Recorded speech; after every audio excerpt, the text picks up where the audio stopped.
this video, we will explain the operation of the camera pedestal that we use in the Chaffey TV Studio. Begin by familiarizing yourself with the pedestal parts by studying the pedestal diagram. The first step is to unlock the upper column with the upper column lock lever. Then unlock the pedestal by pushing down on the steering wheel and flipping the red safety lock up. Adjust the height of the camera as necessary. Lock the upper column in place with the lock lever. Unlock this lever whenever you want to adjust the camera height and then relock it. Lock the wheels by using your foot to push down on the caster stopper, the larger light gray lever by each wheel. When you need to move the camera, unlock the caster stopper by pushing down on the smaller dark gray lever.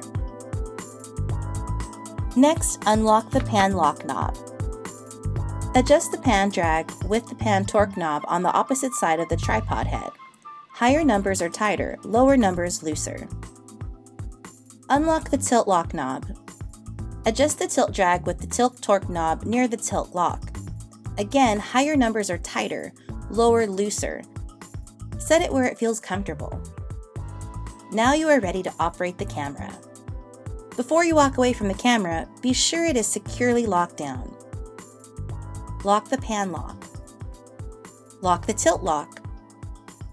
Lock the upper column lock. And lock the wheels. To secure the pedestal completely when you are finished with it, unlock the upper column lock lever, push the wheel all the way to the bottom, and lock the red safety lock. That's it! When you can do all of these things without coaching, you will be qualified to operate the camera pedestal.